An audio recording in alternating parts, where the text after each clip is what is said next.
Hello guys, ನೀವು ನೋಡ್ತಾ ಇದ್ದೀರಾ Kannada sports official YouTube channel. T20 ಕ್ರಿಕೆಟ್ನಲ್ಲಿ ತ್ರಿಶತಕ ಬಾರಿಸಿದ ಸ್ಟಾರ್ ಬ್ಯಾಟ್ಸ್ಮನ್ ಅಂದರೆ ಓಡಿನಲ್ಲಿ ಬಾರಿಸೋದು ಒಂಥರ ತ್ರಿಶತಕ ಅಂದರೆ ದೊಡ್ಡ ವಿಷಯ. ಬಟ್ ಅದು ಟಿ20ಯಲ್ಲಿ ಒಂದು ತಂಡ ಕೂಡ 300 ರನ್ ಹೊಡೆದಿಲ್ಲ. ಇದೀಗ ಸ್ಟಾರ್ ಆಟಗಾರ ಒಬ್ಬನೇ ಕೂಡ ಇದೀಗ 300 ರನ್ ಹೊಡಿತಾರೆ. ಅದು ಕೇವಲ 72 ಬಾಲಿಗೆ ಅಂದರೆ ಒಂಥರ ನಮಗೆ ಆಶ್ಚರ್ಯ ಅನ್ನಿಸ್ತು. 39 ಸಿಕ್ಸ್ ಇನ್ನು 14 ಬೌಂಡ್ರಿ ಸಹಿತ ಈ ಸ್ಟಾರ್ ಆಟಗಾರ ವಿಶ್ವ ದಾಖಲೆ ಬರೆದರು. ಇದೇನಪ್ಪ ಅಂದರೆ ರಿಷಬ್ ಪಂತ್ಗಿಂತ ಮೊದಲು ಇವರು ದೆಹಲಿ ಪರ ರಣಜಿ ಆಡುವ ಅವಕಾಶ ಕೂಡ ಪಡೆದಿದ್ದರು.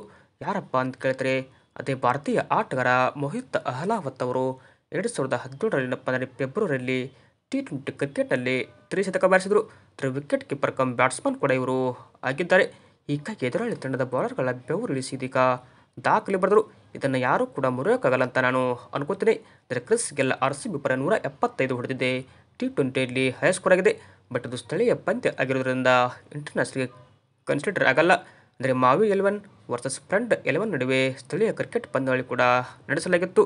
ಇಲ್ಲಿ ಏನಪ್ಪ ಅಂದರೆ ದೆಹಲಿ ಪರ ಆಡಿದ ಒಂದು ಮೋಹಿತ್ ಅಹ್ಲಾವತ್ ಅವರು ಭರ್ಜರಿ ತ್ರಿಶತಕ ಸೇರಿಸಿ ಮಿಂಚಿದ್ರು.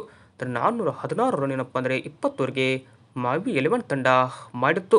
ಹೀಗಾಗಿ 216 ರನ್ಗಳಿಂದ ಕೂಡ ಪಂದ್ಯದಲ್ಲಿ ಫ್ರೆಂಡ್ಸ್ 11 ಸೋಲಬೇಕಾಯಿತು. ಇದು ಏನಪ್ಪ ಅಂದರೆ ಮೋಹಿತ್ ಅಹ್ಲಾವತ್ ಅವರು ಭರ್ಜರಿ ಬ್ಯಾಟಿಂಗ್ ಮಾಡಿದ್ದಾರೆ. ಬಟ್ ಅವರು ಟೀಮ್ ಇಂಡಿಯಾಗೆ ಬಂದರೂ ಕೂಡ ಏನು ಆಶ್ಚರ್ಯ ಪಡುವಾಗಿಲ್ಲ. ಬಟ್ ಬರಲಿ ಅಂತ ನಾವು ಆಶಿಸೋಣ. ರಿಷಬ್ ಪಂತ್ಗಿಂತ ಮೊದಲು ಇವರು ರಣಜಿ ಪಂದ್ಯ ಆಡಿದರೂ ಕೂಡ ನಮ್ಮ ಟೀಮ್ ಇಂಡಿಯಾಗೆ ಅವಕಾಶ ಸಿಕ್ಕಿಲ್ಲ. ಬಟ್ ಪಂತ್ ಎಂಥ ಆಟಗಾರ ಅಂತ ನಿಮಗೆಲ್ಲರಿಗೂ ಗೊತ್ತು. ಹೀಗಾಗಿ ಪಂತ್ಗೆ ಅವಕಾಶ ಸಿಕ್ತಂತಲೇ ಹೇಳ್ಬೋದು. ಇವರಿಗೆ ಮುಂದಿನ ದಿನಮಾನದಲ್ಲಿ ಅವಕಾಶ ಸಿಗುತ್ತೆ ಅಂತ ನಾವು ಅಂದ್ಕೊಂಡಿದ್ವಿ. ಏನಾಗುತ್ತೆ ಅಂತ ಕಾದುಡಬೇಕು. ವಿಡಿಯೋ ಇಷ್ಟ ಆಯ್ತು ಅಂದರೆ ಲೈಕ್ ಮಾಡಿ.